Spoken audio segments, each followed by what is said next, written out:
All right, we are in year 4 of LeBron's college experience in Miami, right?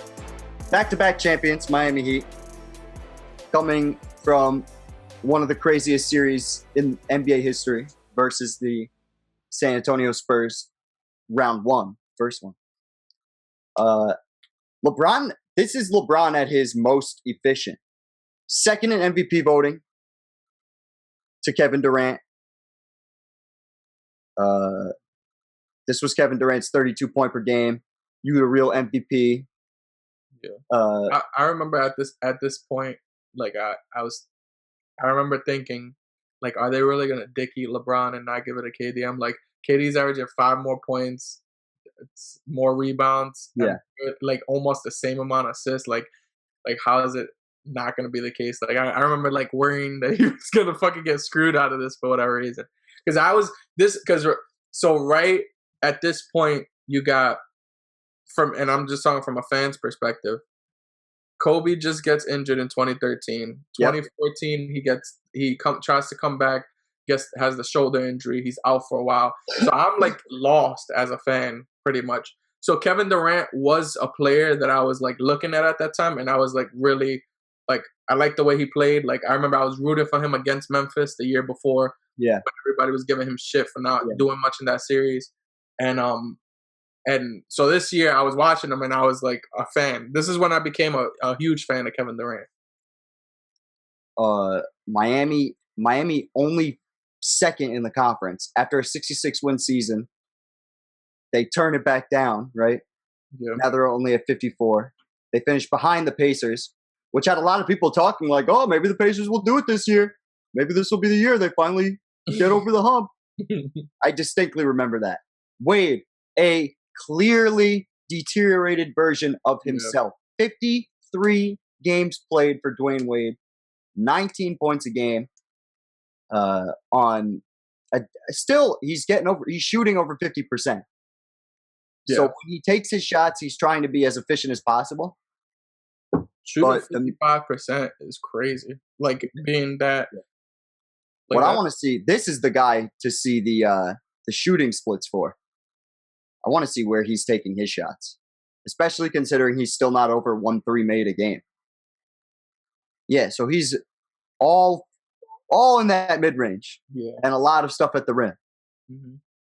But he's super efficient with his shots still. But when you watch the Heat play, you know that you're not watching the same Wade. He could give you 1 or 2 vintage games if he felt good enough, but a lot of times he didn't. And he was not the same guy at this point. Yeah. For sure. Even defensively, like he was like a block a guy game. Like and he was a pretty good defender. And towards the end, like he definitely wasn't the same guy at all. For sure. I want to get to Bosch's distance shooting. Now we're getting more threes. Mm-hmm. Bosch is almost completely adapted to the style of stretch 5. That if you was to see his shot chart, I guarantee it looks more like a 2020 shot chart when you look at it, like how far he's shooting and then how close to the rim. Like most of his shots are deeper and then close to the rim. True, and assisted. A lot of catch and shoot. Look, percent assisted on these buckets. Yeah. A lot of catch and shoot stuff for Chris Bosh, which will change. It changes the dynamic of their team. It's the reason why they were able to have a lot of success in the postseason, even though their team is not the same from a strength perspective from where they were at the year before. Nobody else is at over 10 points a game. Ray Allen, 38 now.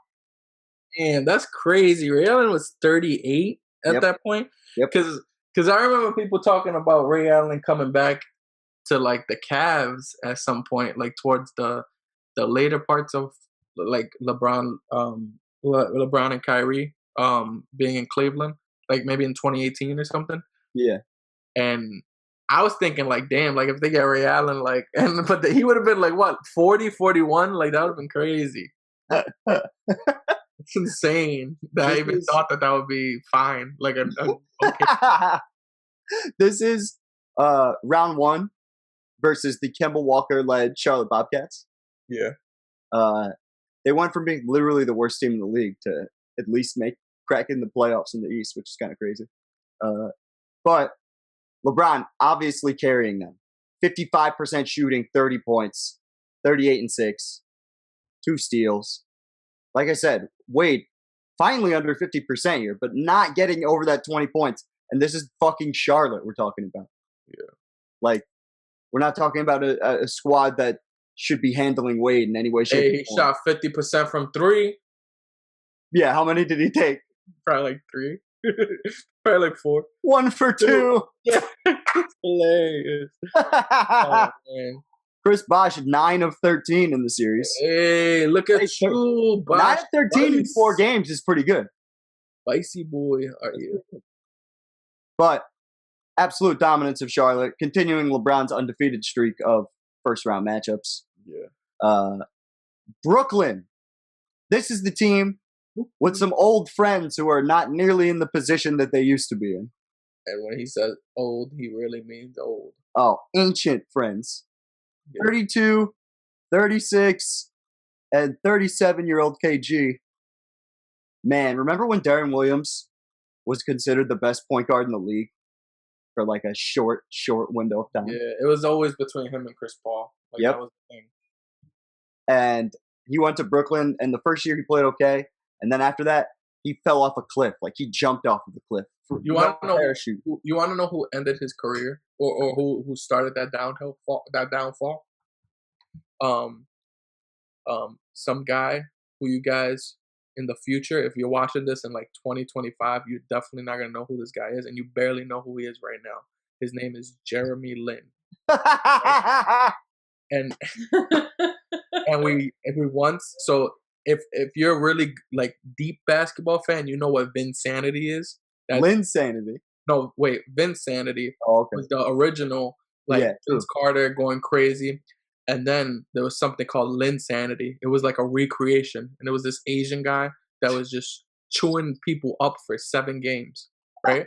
And it was only 7 games. And the regular season. In the regular season for the Knicks. He got him a contract and everything. And he was the very first victim. Of Linsanity? Really? Yeah, that's a fact. No shit. That'll be on your screen, by the way. Yeah. I'll get that information. But LeBron, another easy. I really find this interesting. So, Wade, again, 50% shooting, right? Yeah. Why isn't he shooting? Why isn't he scoring more? Maybe he doesn't want to be a liability. Do you think with the volume comes the inefficiency? Yeah, for sure. And he's probably taken. Is he set? Yeah, he's not even getting that many assists. Like, oh, he's a shell of his former self from being one of the best 3 to 5 players in the league. My whole thing though is I'd much rather that than that would be a great third option for sure. Sure. Like that's amazing third option. Having a guy who's getting you 18 points off 50% shooting, that's perfect. True. But second option, not so much. Like in this time, it's a little okay because it's not. You don't really have one of the least deep periods in the history of the league. Let me see how many guys are putting up 20 points per game this year. Keep talking. You're good. Yeah. No. Yeah. And so I'm not mad at the. I'd rather you give me 18 points and give me efficient 18 points. Like that's what made them be able to go on long runs. And then not to mention they had one of the easiest Eastern conferences at this time. Like laughably easy. Yeah, it's like one of the weakest times in That Pacers team almost won 60 games. That who? That Pacers team this year almost won 60 games.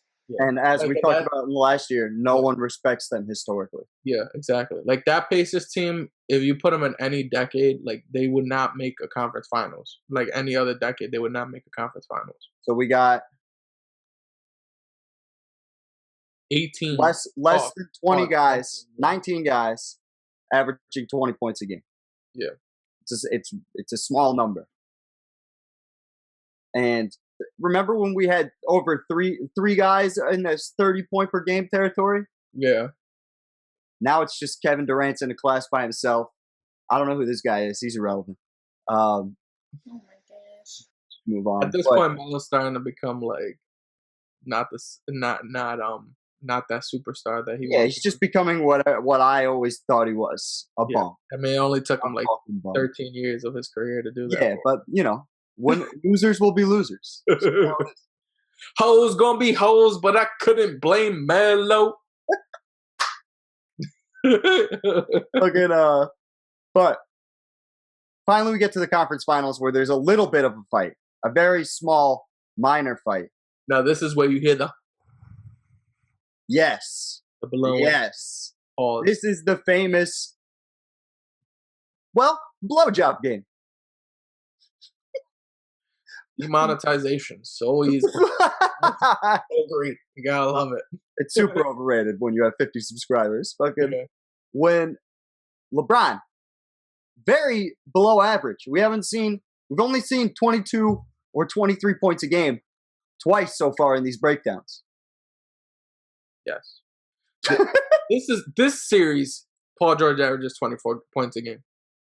Correct. Let's go. I knew it. I remember I was like, there's one series that I remember. This is when Paul George was when I was like, oh, this guy might be like Kobe Bryant-esque. Yep. And I can't believe that. And this is why I gotta stop. Like, I be disrespecting Kobe's name sometimes, putting these guys in the same sentence with him sometimes. Yeah. You should definitely not do that. Like, you should be thinking about that with maybe Donovan Mitchell. And even then, that's a huge stretch. Oh, it's like D-Wade. I like to compare Donovan Mitchell to D-Wade. I feel like D-Wade was compared to Kobe, though. Yeah, I feel like it's like he reminds me of D-Wade so much. Like, I don't even understand how he because he's only like 6'3". Like, he missed a shot and did a putback dunk like off his just both legs and shit. Like, that was not normal for someone that size. That was bizarre. Crazy. And he was hanging on and he was doing it. And that reminded me of D-Wade so much. And I was like, this is a D-Wade kind of dude. Yeah. At least D-Wade showed up in this series. He only took 5 less shots than LeBron, right? Yeah. Actually, this is pretty even from a field goal attempts perspective between the three of them. And it was pretty efficient, though. Like, it was a defensive game, obviously. Yeah, lots of the pace was 80 forward scores. Very rarely over 100. Very, very slow pace. True. Yeah, what was that? What's the pace? 83.5. Yeah, that's super slow. Yeah. And that strictly half court basketball, right? That's where we're at this point. Yep. Closeout game. Miami's gets the highest point total of the series, right? Yeah. This is the same shit as pretty much ends it by halftime. As last year, as the year before, right? Where they're blowing them out by halftime, yeah. LeBron, 25. Bosh, amazing game in the closeout. Yeah. 10 of 14. Wade with only 13. When there's not that pressure. Hey, I remember when LeBron and Wade sat out and Chris Bosh was by himself against the Spurs, and he was awesome. And he hit a game winner. It was nasty. I think that was even this season. Was that a regular season? It's definitely a regular season. Yeah, it was regular season. I remember because Pop got fined because he didn't play any of his guys. Oh, yeah. Well, that doesn't even count. Russ gives you the whole. This is why sometimes you gotta like hear the ending before the beginning, because like, and he's like, yeah, Bosh did this, and that, and you're like, oh wow, like I don't remember that game. Oh, yeah, because Pop didn't play anybody. Like, yep. Okay. But speaking of Pop and the Spurs, I thought they got swept. They basically got swept. It was a gentleman sweep. You can't see my arm when I did the thing. Miami. You for correcting it. Look like I'm like giving. What do you call it? Hey, I was not giving head to YouTube. Like that was not what that was. It was like a bow. Like, all right, just pay attention to the video if you're gonna do some shit. This is the only game that they won. LeBron. This is the main thing. Kawhi Leonard's gonna win MVP here of the finals. Yes. Right. 17 points a game, 61% shooting for Kawhi Leonard, right? But that wasn't the reason he won MVP.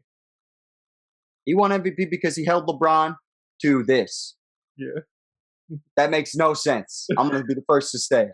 No. Time out. We're not about to do that because first off, LeBron was averaging almost four turnovers a game. If you look at it, 19, 5, 4 turnovers. If you were there, you knew that Kawhi Leonard was playing great defense on him. LeBron in this same series, LeBron was shooting a free throw. That was the free. I've told you this before. He was shooting a free throw, and I think he made it a mistake. I don't know what the hell he did. Yeah. But put Kawhi Leonard back in the game, and LeBron says fuck, like because he did not want to have to deal with Kawhi Leonard. His whole face changed, like even beyond just like saying that word, he like got like this like grumbly. Yeah, like, you saw. face All right, on. yeah. I didn't know if you guys remember that, but that I remember like that was a blame. I remember thinking this guy could literally guard him. I've never seen that before. Yeah. What do you call it? The Spurs, from a passing perspective, were fucking unreal. That this whole team was a team. This Spurs team predicated on team. This is the most team between the 86 Celtics and this team, the best passing teams I've ever seen in basketball. In terms of it doesn't matter who scores. There is no main offensive weapon. It's overpass. Yeah. Pass, make them dizzy when you pass, right? I agree. And I definitely have it over them even like over the I think this is probably the best passing team ever, to be honest, only because you didn't really have a superstar at this point. So like they kind of relied on it a little bit more. Because Tim Duncan wasn't himself anymore, and I don't think Tony Parker wasn't like that all-star level player that he was. Which is so weird. Like his decline was so strange to me because of how Pop used his minutes. Yeah, like I just never understood. I think because he always kept him with a minutes restriction even through his prime, so it was weird that he just kind of like stopped playing well after a while. Yeah, but he did have like a major quad injury. That kind of like that's true. That's true. But what you're watching on the screen right now is what this team's all about. And like a lot of people think of the Warriors as a really great passing team. The only thing is like the Warriors, they had spots where they just like stopped passing or like dried out, and like this team didn't really have that much. And then the Celtics, I didn't get to watch them. Like I watched film of them, but I didn't get to watch them like so I'm sure a lot of people who watched the Celtics in the past might say the Celtics. The only thing is like the Celtics had fucking top 10 all-time great player and freaking a top 50 all-time great player. So I like this Spurs team because they didn't really have that. They just had great defense and they had very I don't want to say mediocre level players, but like they had a lot of solid players. So give me a rating, a 2K rating. In passing? No, just like in terms of the rated players. You don't want to say me like above 80. The like highest rated player is probably easily 89, 88. For their average player? No, their highest. Oh, you talking about an average? Like you got a whole bunch of B's and C's playing, but they passed the ball. I was saying their highest rated player would be like an 89, 88. That's what I was saying, like in the highest level. Maybe. They would probably be 84s. Yeah, that's what I'm saying. I'm saying the average rating of the entire team is probably like an 80 or an 82 on 2K. Yeah, I was saying 84, but like because I still think Manu, and I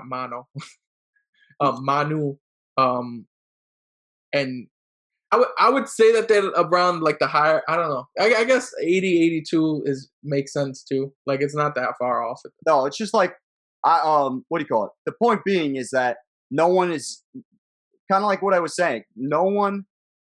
There is no set guy to score. The Spurs score. Yeah, that's it. That's a famous Pop quote. He was talking about Kawhi, especially around this time when Kawhi was young. And he was like, I just want to get through to Kawhi that it's not about Kawhi scoring. It's about the Spurs score. Yeah. And that is this team. That is this team in a nutshell. And they, as we've talked about, Miami, their biggest problem is when when their defense has to chase passing like that, that's how you defeat them. Yeah. That was how every team we've seen in this 4-year window has defeated Miami. Yeah. Right? And this is the largest deficit in the largest point differential, rather, in finals history. The Spurs gave them the fat cock. Yeah. They were beating them almost every game by like 20 points. Yeah. And they were no contests either. Yeah. They were pissed from the previous year. Yeah. They got that revenge. Dead ass. Awesome. I loved watching this. I was like, and we was dead. We were in my friend's crib wilding on his dad the whole time because his dad, when LeBron won that chip, wilding. So we would dead talking so much shit to him, and it was so fun because it was like his team, and he's like, "Oh, it doesn't matter. This is my team," and I'm like, "Nah, don't give me that shit." You know, you can't switch up like that. What do you think about this Miami run as a whole? Was it a success or was it a failure? Honestly, I would probably say it was a failure. Mainly because, like, it's 100% a failure because of their guarantee in the very beginning. Like, you don't say, I'm gonna give you, not 1, not 2, not 3, and go all the way to fucking 7, and then only get us 2. And then leave after 4 years. Yeah, exactly. And then the thing is, like, I would have been okay with them winning the first 3, and like if they would have what the Lakers did, or I guess the Lakers missed a year, but Lakers gave you 3 out of 5, like that was perfect because it's like the one they didn't guarantee it, but like if they had to be, you should beat Dallas. Like there's no reason you really shouldn't have. Like the team had a great game plan for you guys, but like talent wise, odds and everything, everyone in the world thought that Dallas was gonna lose that series. So I feel like they should have really won that series.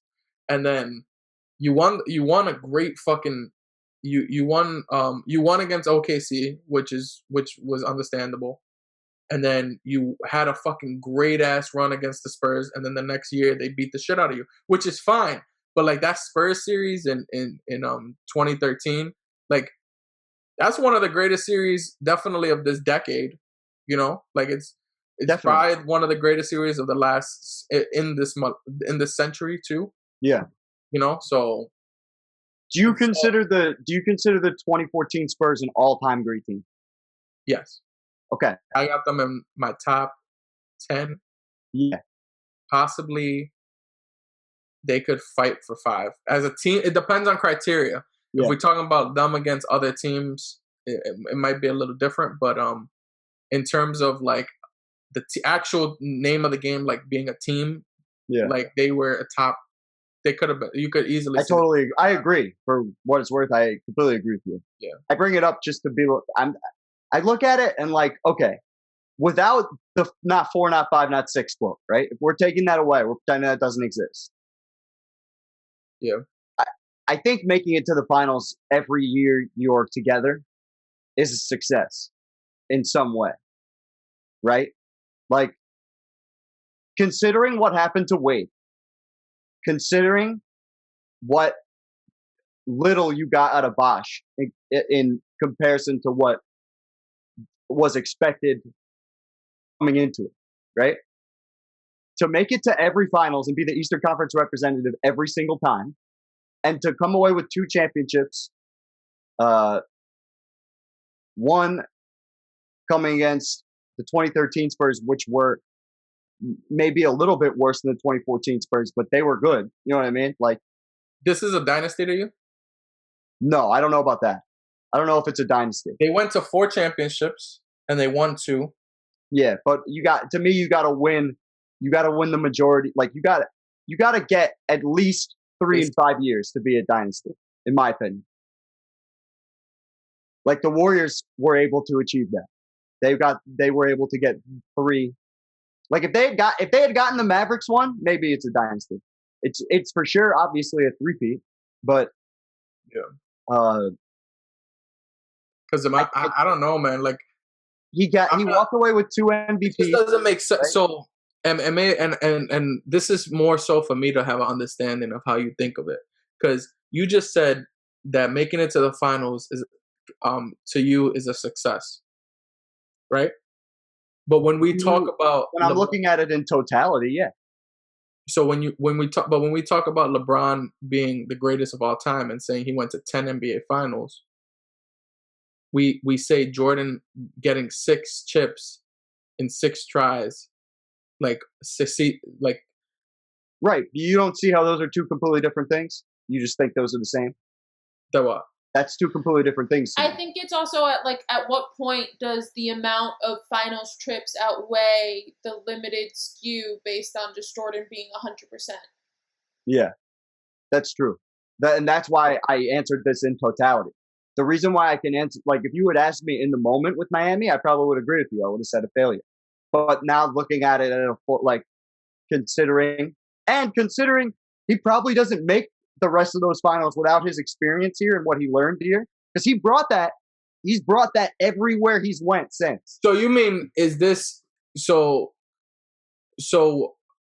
are we saying was it worth him leaving? Is that more so like the question? A success for LeBron or success for the Heat? Whatever success is for you by your standards. For me, it might be that, but for you, it might not.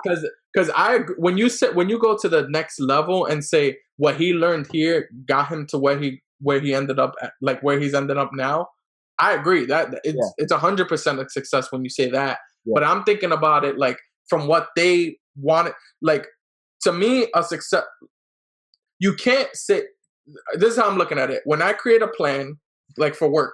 If I'm creating a plan and I say, this is what I want to achieve, and they said their plan is to achieve 7. Sure, we knew that it was an exaggeration. Like, no one really thought they were going to win 7. But you expected something amazing. You know what I mean? And for you to only give us 2, to me, that like, you, based on what you said your plan was, you didn't get anywhere close to what that plan was. No, So that's where I look at it. That I agree with. I was taking that. I started my statement by saying taking that proclamation out of the equation. I would say, and then after that, I'm taking it a step further. I'm looking at, all right, who did you face? Did it make sense that you lost? You should have won at least one more. I agree. I totally agree. Against the 2014 Spurs, you went against a buzzsaw. You had no chance. Yeah, you pissed them off. You pissed them off because you stole it the year before. Yeah, so I'm not mad at that at all. Like, but against the 2011 Dallas Mavericks, you froze up. That was a complete failure. Yeah, but that's why a lot of people can't consider him the greatest of all time. It's for the reasons you're saying right now. Yeah, so what? But the whole thing is, this is where it starts to. This is where my mind, because at first that's how my mind worked. Like, you can't. Like, I've never seen my favorites do this. Like, none of our favorites had this happen like that bad. Like, it wasn't like that. So that's what made me. But then to see his progression and he grew. It's like, and this is what I'm talking about, like the human side of it. Like, you're only human. Like, I fucked up. I had the worst thing. But then ever since then, I went to fucking 8 straight NBA finals, and I've been damn near perfect in all of them. Yeah. So that's where it's like you have to, at some point you got to be like, okay, he fucked up here, but I'm not about to be that person that says I'm not about to write a bunch of equations on the fucking board and mess up on one and get 15 straight right, and then have people be the one bitching about you messed up on that one little equation. Like, when you got 15 straight, like, you're not an idiot. You know what I mean? Like, at some point you got to say, like, he's obviously great. No, I agree.